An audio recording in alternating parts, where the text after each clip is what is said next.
Hello, everyone, and happy Oscars Day.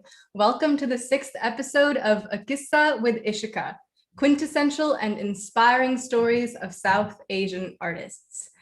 I wanted to first off acknowledge that we are on Tongva land, which is I'm coming from California, and my name is Ishika Muchal. I am so excited to introduce to you our guest today, Iram Parveen Bilal, a filmmaker, activist, and owner of the Parveen Shah Productions company. Raised in Nigeria and Pakistan, Iram has had a vast variety of artistic experiences and credits. She studied environmental science and engineering at CalTech before making the shift into filmmaking.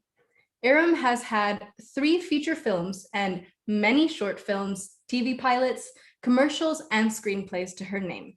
Her most recent film, I'll Meet You There, which I had the honor of seeing, earned rave reviews. Her feature film Josh was the first film from Pakistan to be selected by Netflix and the US Library of Congress Permanent Collection, where you can still find it there. She was one of 15 directors invited to Cinefondation's L'Atelier at the Cannes Film Festival in 2019. I hope I'm saying that right, for her feature project in development of WAKHRI, One of a Kind. So she's recently shifted to TV, and her pilot DETAINED just made the top 20 unproduced female written pilots list for WeForShe.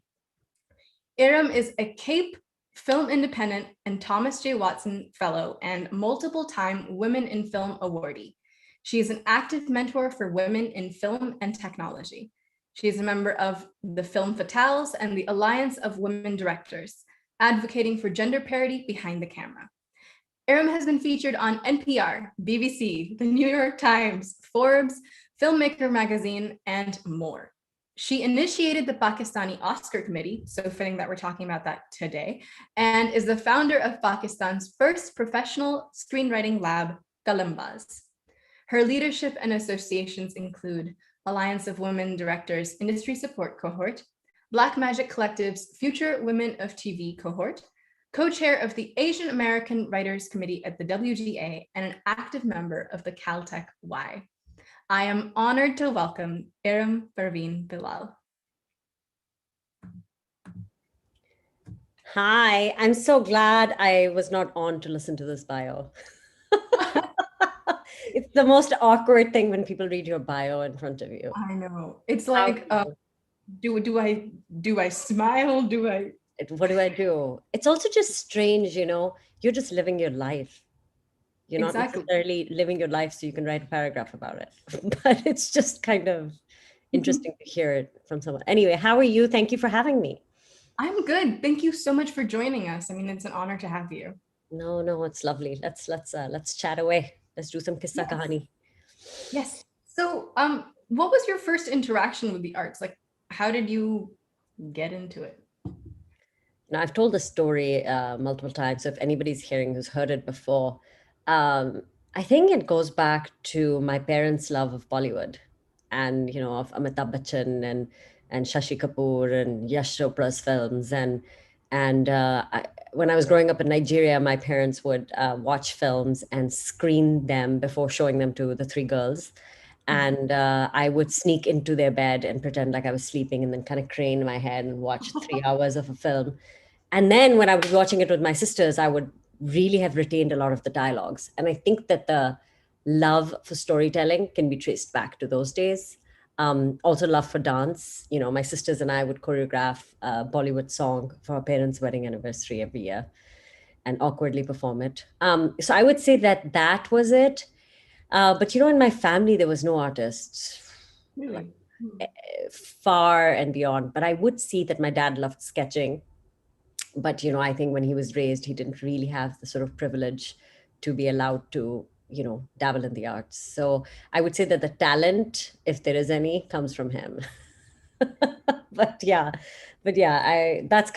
what I would say. I would trace my interaction with film is definitely Bollywood, 70s, 80s Bollywood. Okay. And so you were so into the arts growing up. What made you, you came here when you were 17 for CalTech. What made you pursue environmental science and engineering as a degree? I think that, so I still am quite a nerdy kid.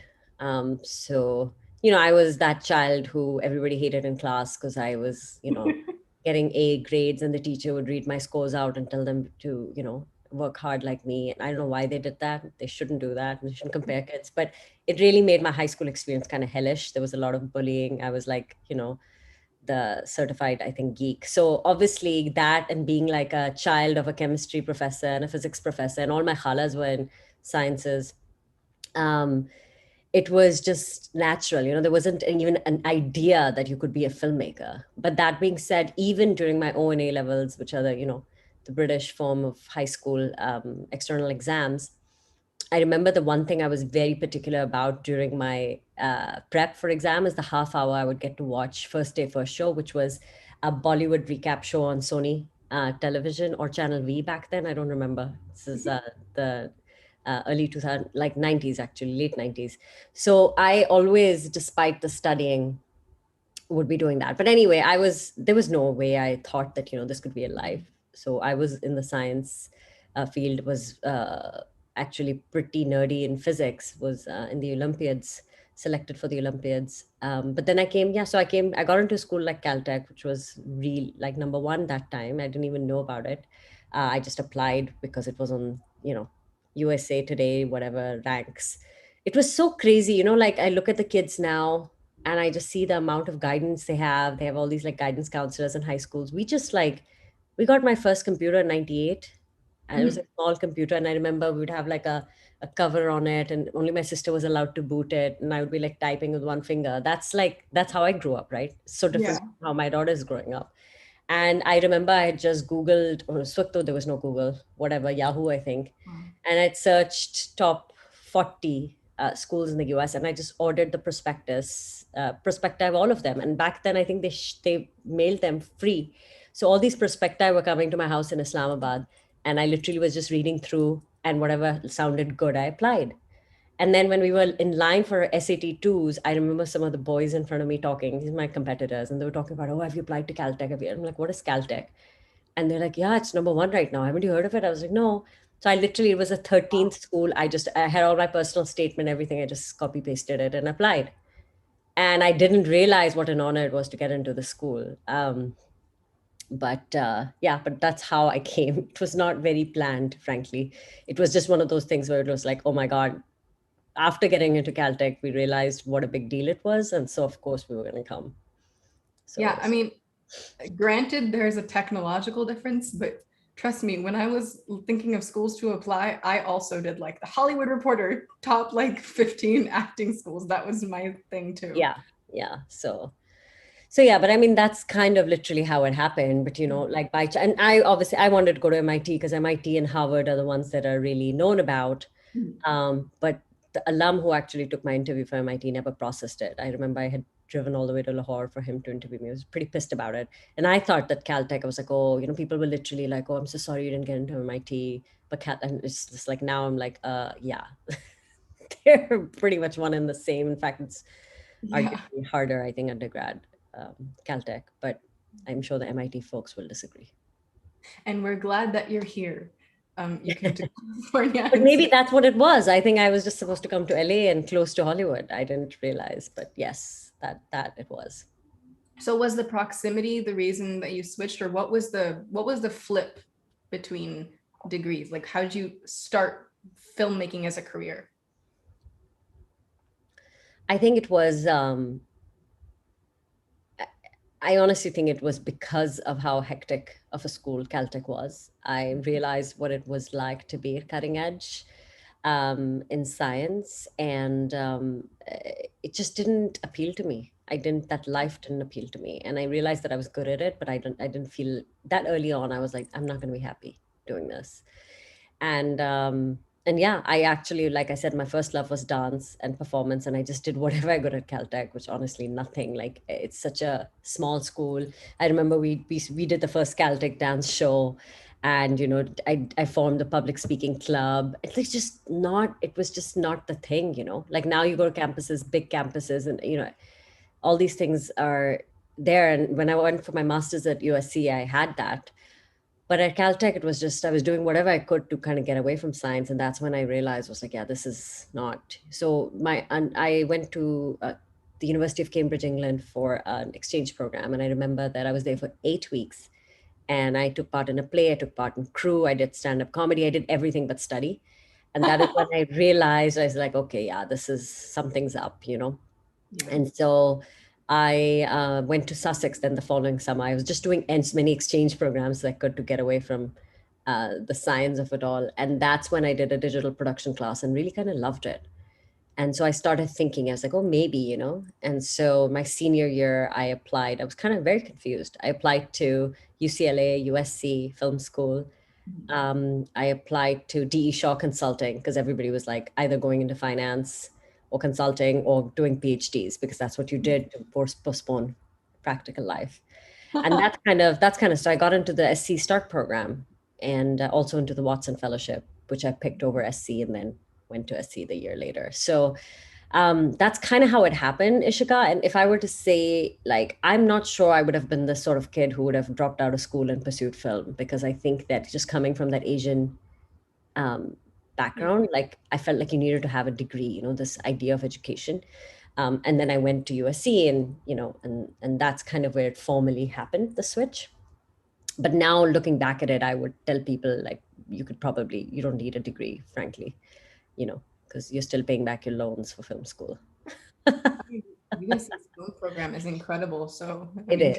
It is. I mean, it was, yeah. I mean, in retrospect, it was a smart thing to do, because it, you know, and especially the program I went to was kind of like an MBA for filmmakers. So they taught you a lot about the business. And so, you know, you as an artist were also learning about business and how to actually get films made and take them out there and all of that. and your education, like, of course you can do whatever you want without an education, but it always carries like the name value as well, that Yeah, you've especially in the Desi community. I would say that I've raised money with some of these uncles because I had a CalTech degree. I mean, it's just that's where CalTech paid off, right? They're like, "Oh, you got into CalTech. I didn't get in. Let me see what you have to say." So that's really where I think CalTech paid off. yeah. Jokes aside, though. And other than this, do you still feel the influence of sciences when you make your films? I mean, that's just hard to say. I think that the scientific and an artistic mind are just two sides of the same coin. You know, it's just they all bend on curiosity. So, of course, in that sense.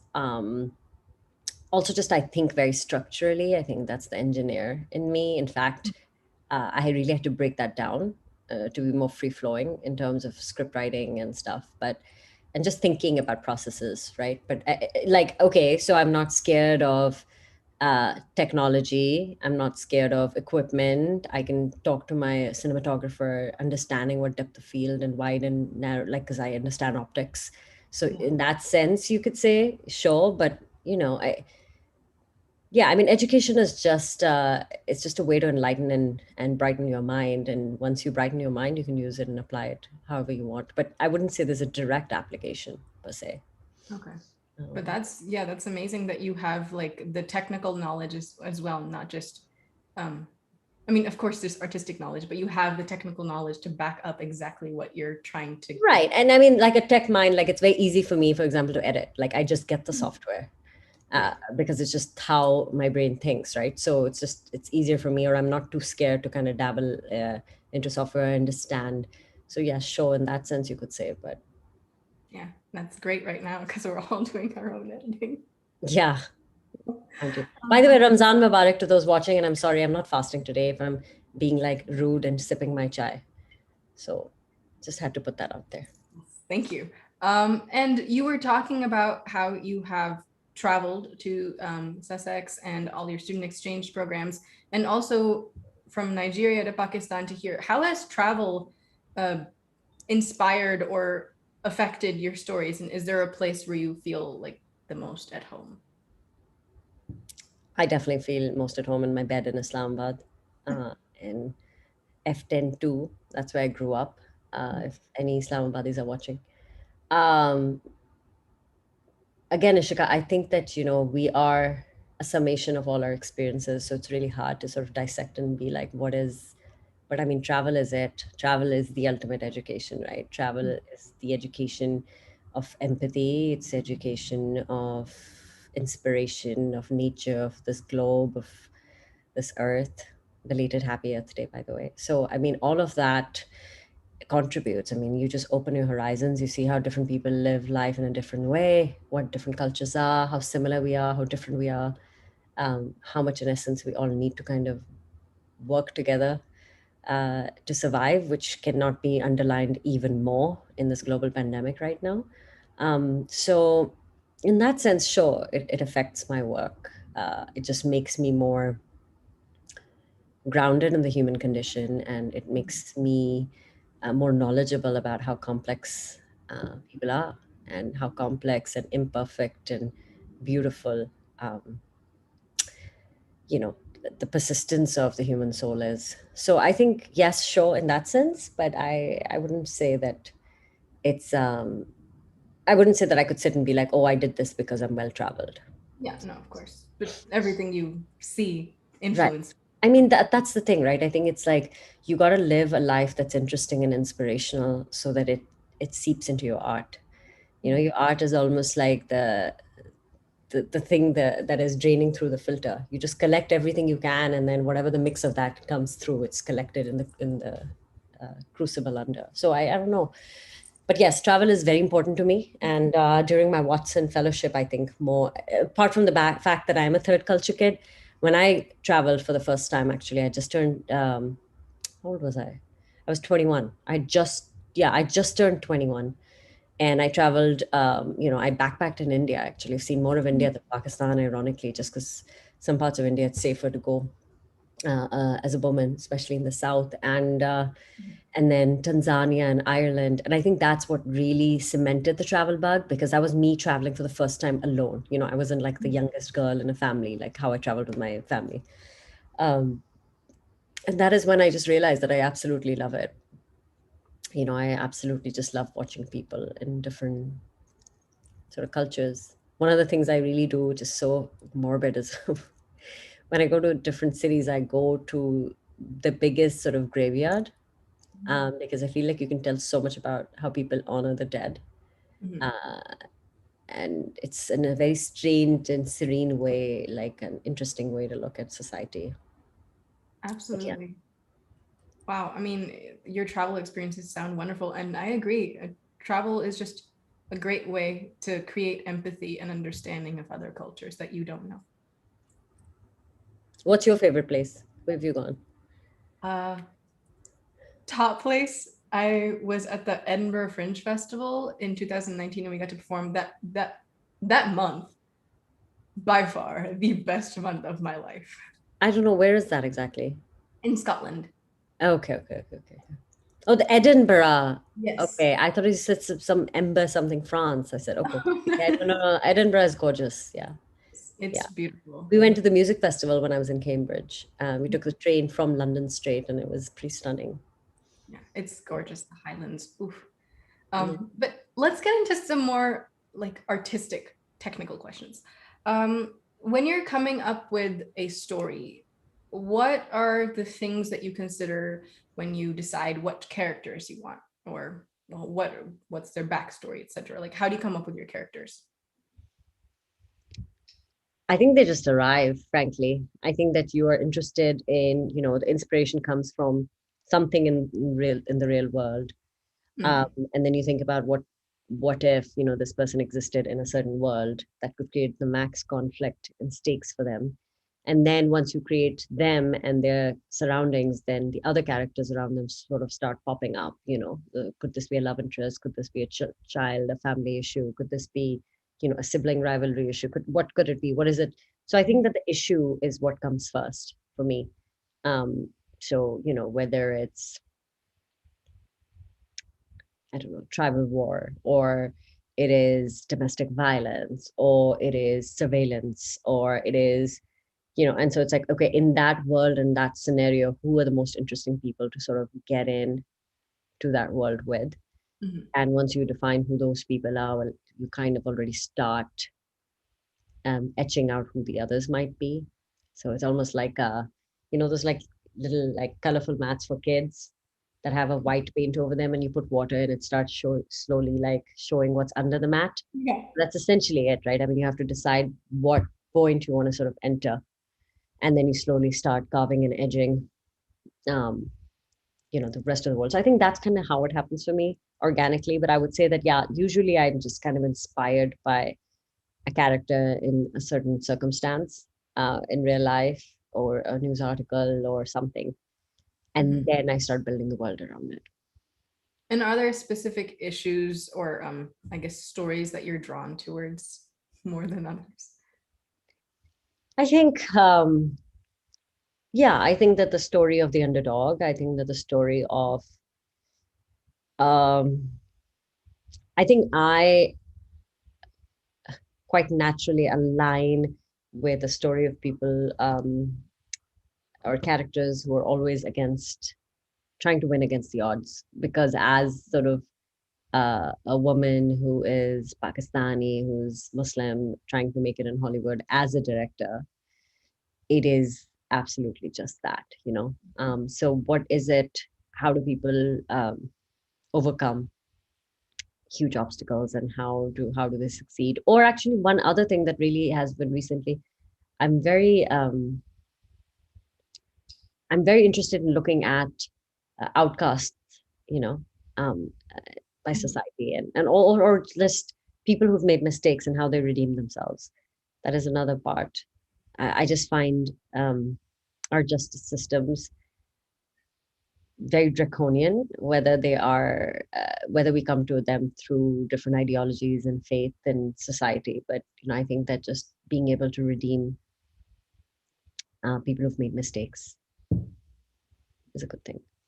Absolutely. And so when you write your own screenplay versus when you're directing someone else's screenplay, like, do you tend to direct your own screenplays, and what's the difference that you feel in the process of making those? I mean, when I'm hired to direct, it's kind of refreshing in its own way, because it's the first time I'm meeting the characters.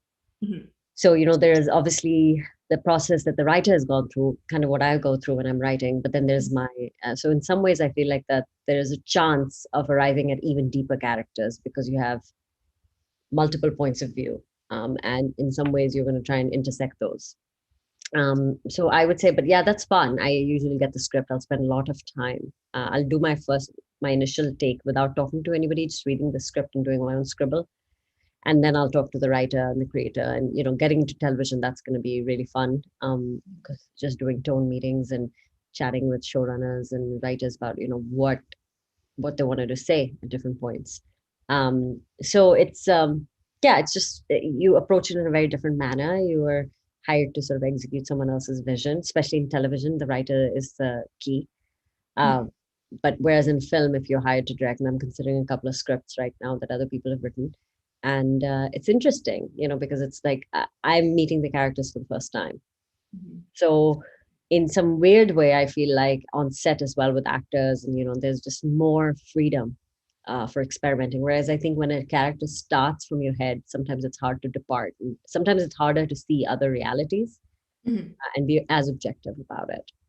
Absolutely. It's like when you're writing your own script, like the intention, and then when you're reading someone else's, it's like your interpretation rather than intention. Right. There's just an added point of view you can bring, and even when you're a writer director, you're excited to hear what the producers have to say, what the other actors have to say, because they might have a fresh take you haven't thought of. But you can't sort of erase the memories of you writing it, so you still have your own idea. And it's obviously less work, right? You're arriving in the process later. So yeah. And you were talking about the uncles who would donate to you more because of the CalTech. So can you talk about pitching a project and how you get it produced? Oh my gosh, that's such a huge question. That'll take 2 hours to answer. I mean, I don't know. The more time I'm spending in this business, building my tribe,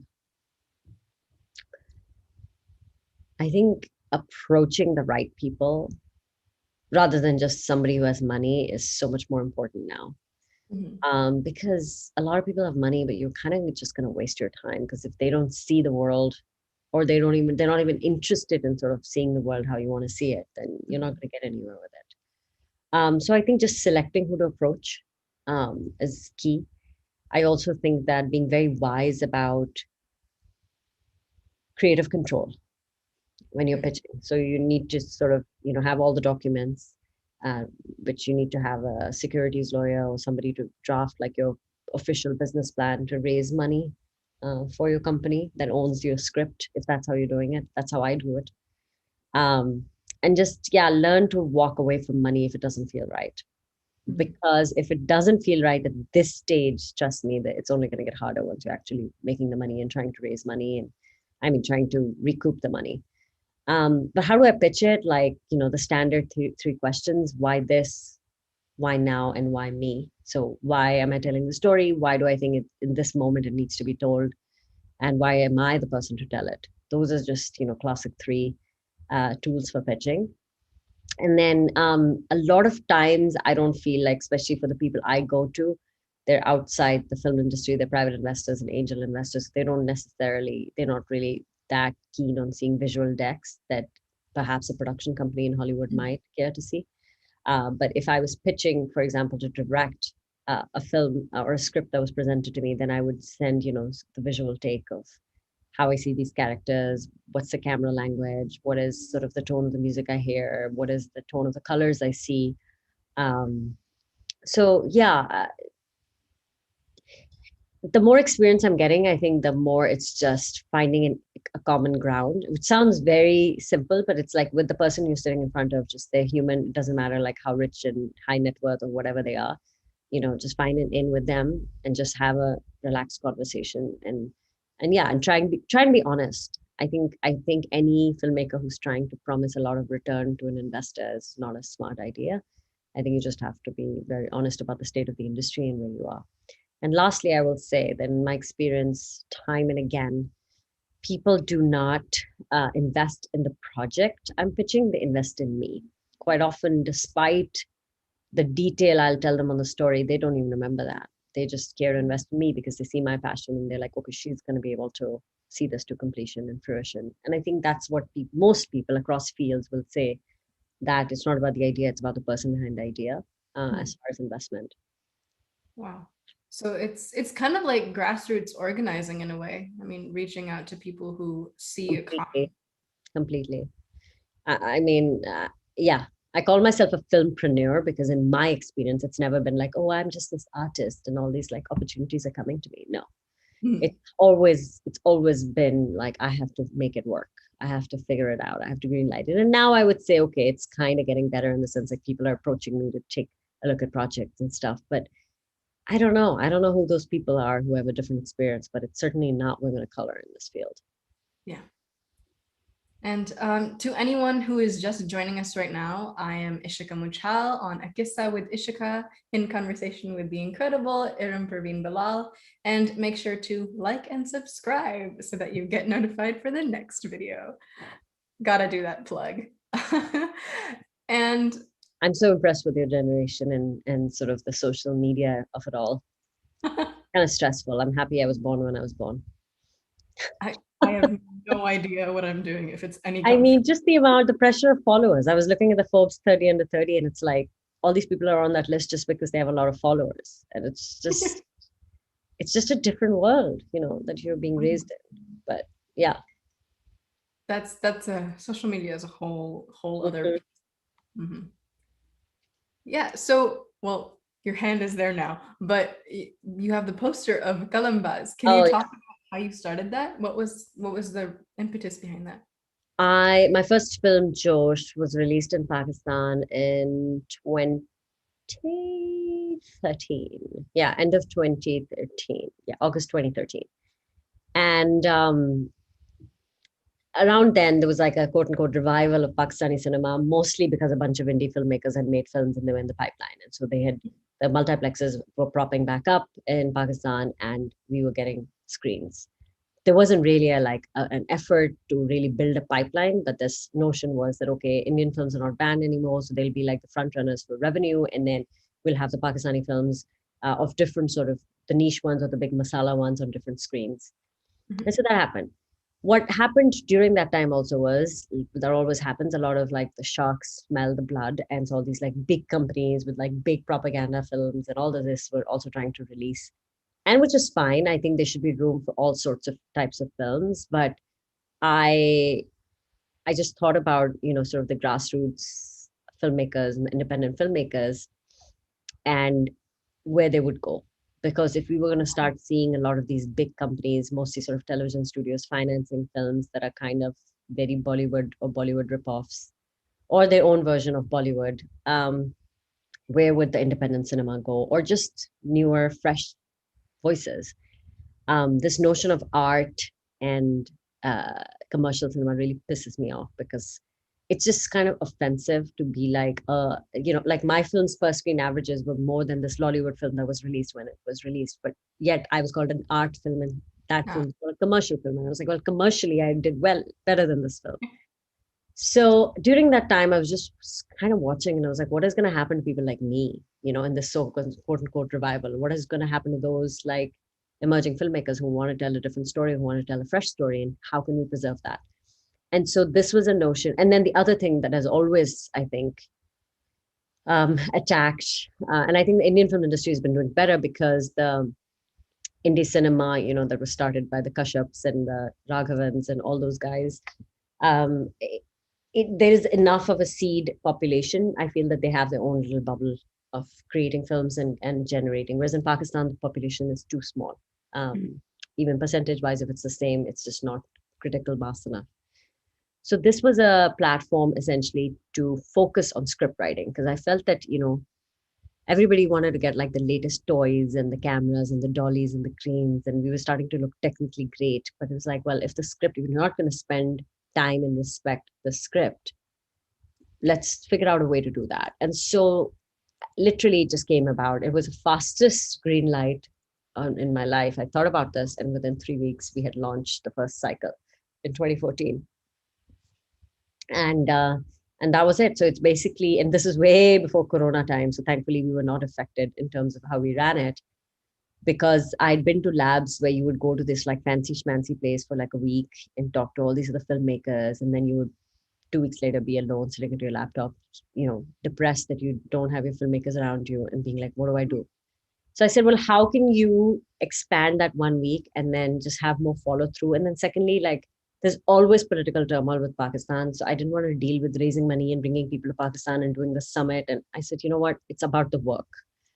And people bought it. This was way before things were being done virtually. And so we have been virtual since 2014. And and we've been doing things because it's like, you match people with mentors, and that 1 week is split into 6 months, and you start from a concept, and then in 6 months you have the first draft plus a polish at least done. So we help people finish their first screenplays or whatever screen. You can be a returning, you can even be an industry vet, but despite the fact that we tell people like, that I think there's this notion in Pakistan that, oh, this is like a student program, or like that we don't need to be taught. And it's not that you're teaching anyone. I mean, labs are just kind of a support group to get your feature script done. Like, I would apply to it if I could. The other thing is, it was initially launched only for people living in Pakistan and trying to give back to the film industry, because again, it was started from the notion of how to protect those grassroots voices. Mhm. And the vision was 10 years, 50 writers. And mashallah, we're in year 8. This is the 8th class, 7th class, 15, 16, 17, 18, 19. Yeah, this is the 8th class. And we have expanded to the rest of South Asia, around India, because India has enough support right now compared to the Bangladesh, Nepal, Sri Lanka of it all in terms of film industry. So we are focusing on them. And we have a Bangladeshi and a Sri Lankan in this year's cohort. I'm super proud of it. And we're already like, 35 visas. This is going to be, I mean, right to number 40. Like, so we're already almost there. So the plan is hopefully to keep it alive and scale it, and we'll see what happens with it. But it's been incredible. It's like a mini army of its own, of these writers and artists who are supporting each other. And, even if a few of them retain and keep working in the film industry, you now have trained writers who understand, uh, and they understand rules in terms of an international style of script writing, and they can break them how they want to now. So that was what the intention was initially. That's wonderful that you guys had the virtual program system going long before, because it just has so much more reach. And Yeah, it was always a no-brainer to me. Also because it's just like writers. I mean, let's also I wanted to simulate the discipline. Like when you're hired to write, you get an email with notes and or you get a call and you have to implement those notes. You're not in like some fancy schmancy like, you know, summit in Colombo where you're getting like great food and chai and all these guys are like, smoking and talking about their like dreams of being a filmmaker. That's not the reality. So how do you simulate that, right? How do you simulate with these emerging filmmakers, notes, the mentors? And the best thing is that the mentors can be from anywhere. So we've had people from Bollywood, from Hollywood, from Lollywood. I need to get someone from Nollywood. And they've all just been kind of, and mashallah, we've had return mentors year after year after year. So these people, and these are all volunteer, by the way. wow, So these people obviously get value from this. So yeah. that's great. I love that you're spreading it, not just rising, but raising with you. Yes, I say raise while rising. But Yeah. I mean, it was just easy to do and it makes such a difference for, when you are actually living in a place like Pakistan or Sri Lanka or Nepal, just like where there is instability, especially for the arts, it's just nice to have some opportunity. And obviously, the world has opened up so much more from like when this was started 8 years ago. But it's just nice now that the rest of the world is caring about South Asian stories. We've been doing it almost for a decade. So they have a crop of, you know, um, fellows to take on. Tell their stories, absolutely. And you were recently recognized as one of the great women of Pakistan as the number 7 of hearts on the It deck. was it was a very sweet surprise, very flattering. And I just was like, what? I mean, there's got to be like a million great women you need to like honor before me. I just don't, I mean, it's really sweet, but like, it's just also like very flattering. And I will say I was on cloud nine, but I just was like, come on, I know so many amazing women. But it was lovely. And it's like, those are the moments and I think they actually recognized it for Kalambaz. Mhm. So it's like it was a very sweet moment because you're like, who's this person? I have no clue who this person is. I of course bought those decks for my sisters and my parents, and I think mine is right. Uh, Absolutely. but yeah, it was really a sweet gesture, and I think it's just educational. I'm just curious to hear about all these other women in the deck, Mhm. and I'm excited to amplify their voices. And that's a great way to talk about a lot of the people that we don't know, even if like, I mean, of course I know you, but if someone who got the card for someone else now gets to know about you as well. So Yeah, I guarantee you, most people wouldn't know me. Like it's one of those things. I think that I'm struggling with this. I think when I was younger, I really wanted to be famous. And now I just really want access to opportunity just to do the work. I think that the older you get, the lesser you know, hmm. and or you know how much you don't know, rather. Huh. And so relatively the lesser you know. And I just think that you are so conscious. I've always been conscious of limited time. It's like I just want to do the work and I want the opportunity. And I think that has been the hardest thing for me. It's like, on one hand, I'm very grateful for the opportunities, but on the other hand, I just don't feel like a lot of us, like all these pairs of like incredible women of color I know in this field or women in general, we have not cracked what we want because we are constantly being left out of this industry. Yeah. And it's just frustrating. You see women, I know women in the 60s, who've been trying for 10 years to make a script that is award winning. And it's just the amount of discrimination is it's laughable.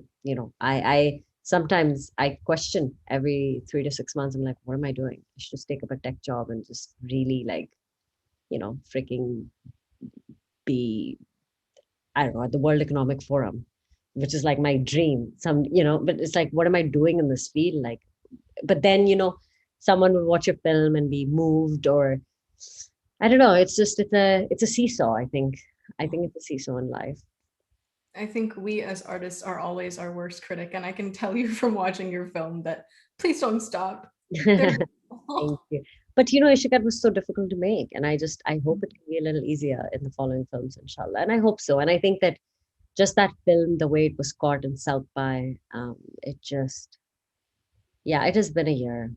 Because, that for me was it. It was like, okay, this is what I've worked for a decade. This is the moment I'm going to go out to the world and it's going to get easier. I'll have a better support system. And then look what happened, right? Yeah. So I think that's fine.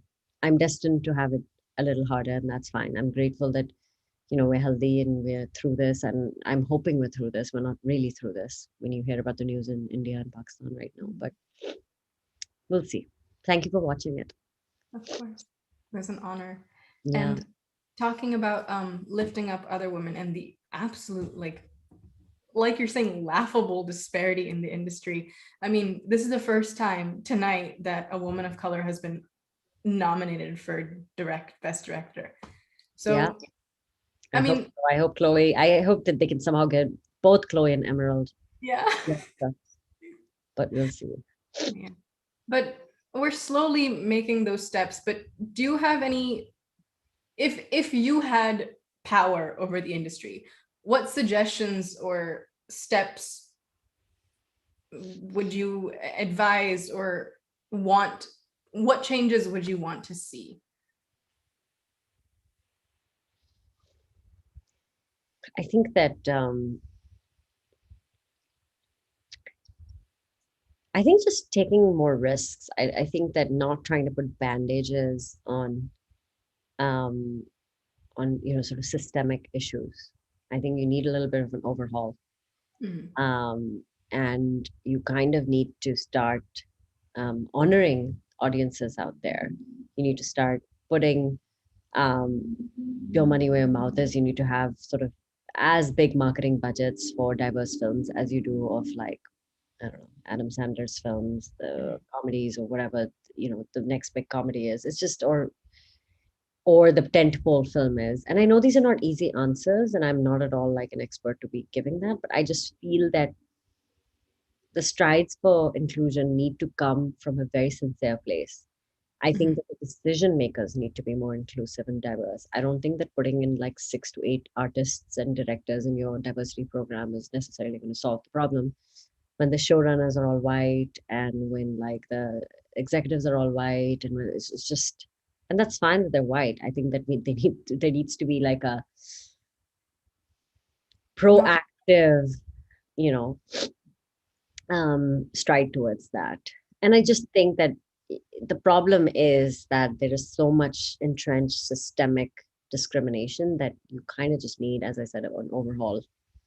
Some of these generations need to kind of retire and just give the reins to the younger, um, crowd. But I also think, like, when the decision makers are more diverse, you will automatically see more diversity on screen, behind camera, everywhere. That's just how it is. We're not there yet. I mean, you look at even the academy, right? I mean, they've tried to do a lot of diversification of the pool by, including a lot of my peers. I'm hoping I'll be there in the next year or so. And it's just, but what does that do? I mean, in terms of the overall percentage, the needle's not really shifting. The needle is not really shifting. I mean, studio films are directed by 4% women. I can stay in my bubble, we can stay in our bubbles of diversity, but when you go into those rooms where the decisions are being made, you are the only one if you're lucky to be there, and it's all the same faces. So it isn't sincere. These efforts are not sincere from the roots. That's what I feel. It has to be more than filling a diversity quota. Yeah, I think that the roots have to pull in a more diverse nourishment from the soil, because you can't just paint a leaf, with diversity and hope that the rest of the tree is somehow going to become, it's not. It has to come from the bottom. And I think that's what's happening. It's kind of performative some places. It's sincere, but even the performative efforts have really kind of, you can see it. Like, I will say that in the last 3 to 4 years, I've seen a lot of my friends get repped, because even a woman getting a representative, like an agent or a manager who believes in them, is hard. Like, I still don't have an agent. They still don't think that, they can help me break into my television career. And that's just how it is. These are literally the responses I get. And so I'm like, okay, fine, I'll figure it out on my own. And once I start having credits, and I'll call you, we can share commission and you can get me bigger jobs. But That's just the reality of it. Um, so I struggle with, okay, well, how long do I play the game of just trying to chase, that, and that's where the independent filmmaking came in. Because I was like, life is going by. I can either wait for this industry to open a door for me, or I can just go make my own film. And so that is why the South by hurt, because finally my own film was getting there was going to be a bang with the system, and hopefully I would have gone into the system.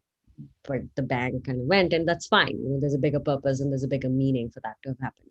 Inshallah, WAKHRI will hopefully break that or before that. Yeah. So if I were to look at my sort of independent film career, that's going well, because that's something I've been building with amazing supporters and investors and returning producers now, mashallah. So that's going well.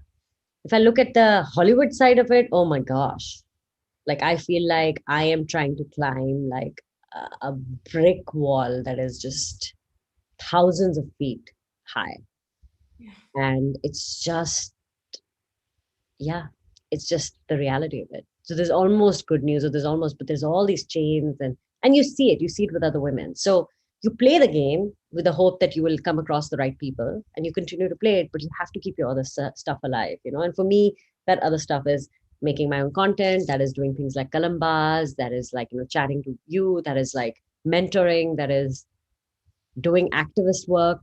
Um, but again, maybe that's what being an artist is.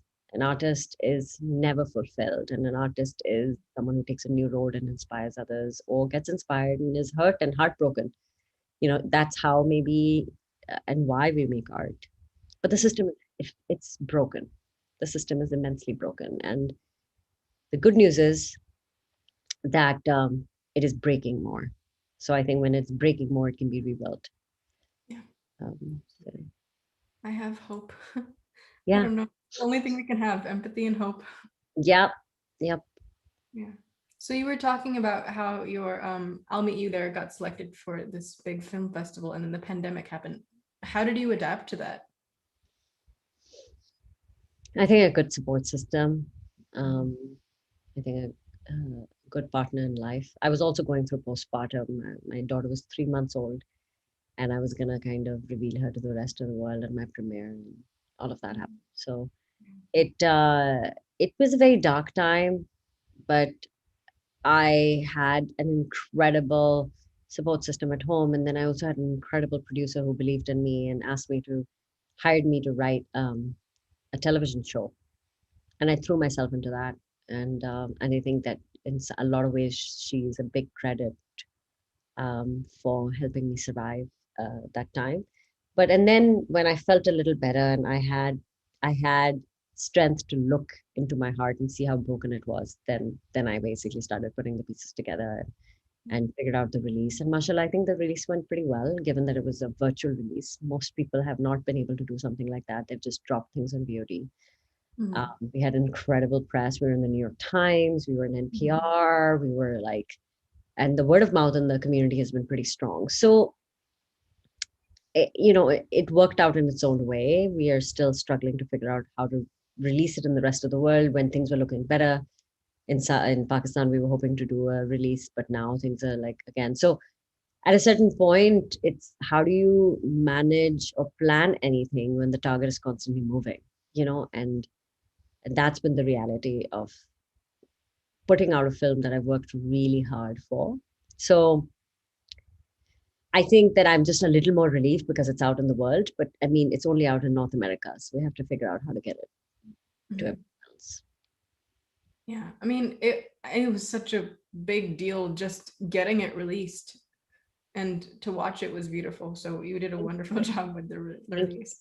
Yeah, no, I mean, Level Forward did an incredible job.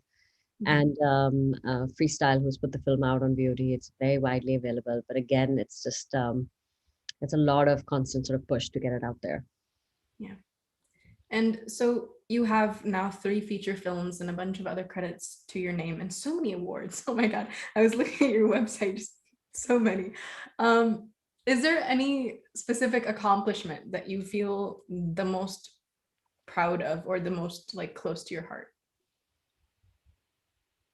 Like professionally or personally or Anything.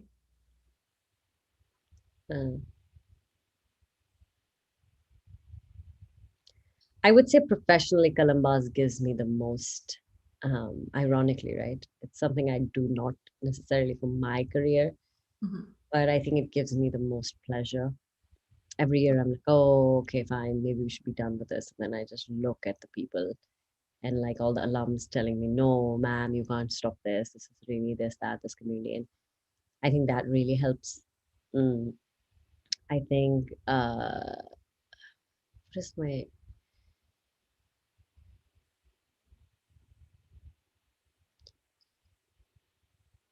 I think on a personal level, just it is very difficult to stand by your values in life.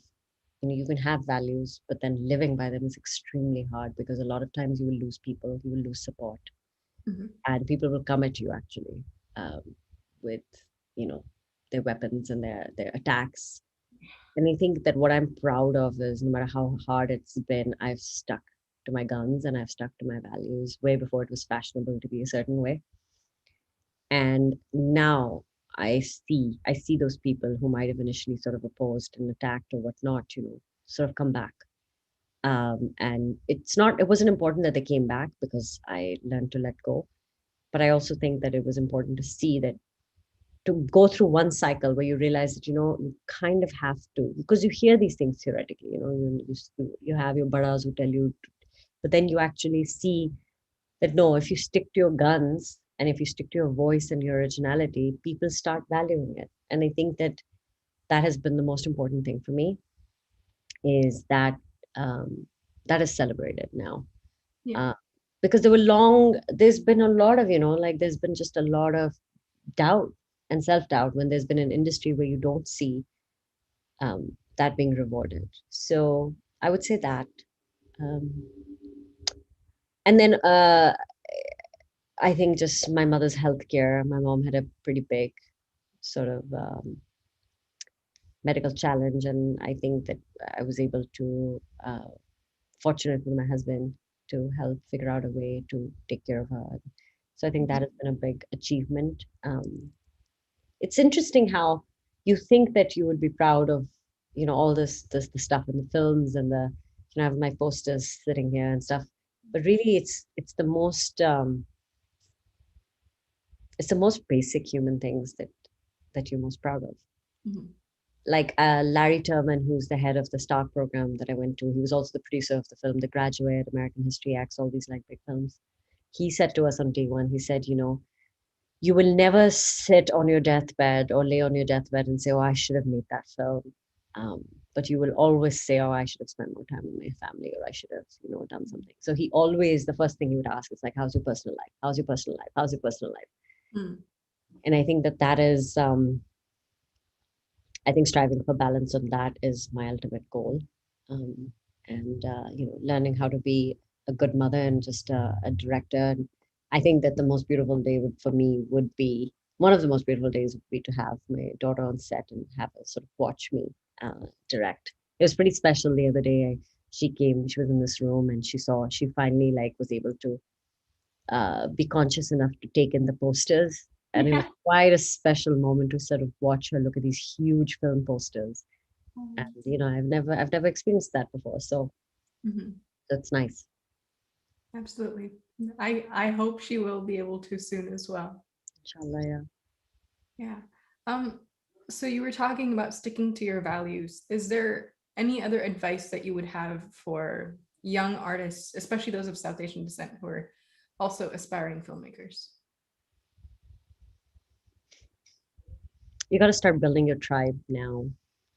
And your tribe is not just, you know, other filmmakers you're working with or other artists you're working with. You got to start. I mean, and you guys are queens and kings of figuring out how to get your audiences. You start building your audience, your followers, your whatever crowdfunding, your Patreons, whatever you're doing, you got to start building your audience now.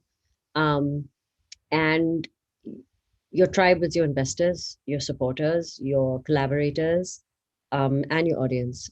Um, and just stick to your guns and honestly just start making work. You can't really be like, you know what you're doing. You just got things together and you started doing this program, which is great. Kudos to you, right? Obviously, it's giving you something in return, right? Just don't be entitled. This is not really a field that it's got a lot of surplus, and there's always a shortage of jobs. So you don't feel entitled that someone's going to come and just hire you. And quite often, I always say this, I say, do not do this if you are just in search of fame and money, because there are much easier ways to get famous and earn money. So that's it. And just always be respectful. Always be respectful to people around you, and just lead with kindness. Yeah. And okay, so we're on a qissa with Ishika, so I have to ask this question. Is there a qissa or episode that has been very influential on your life from any area of your life? I know you asked me to think about this before, and this is a couple, so it's really difficult for me always to um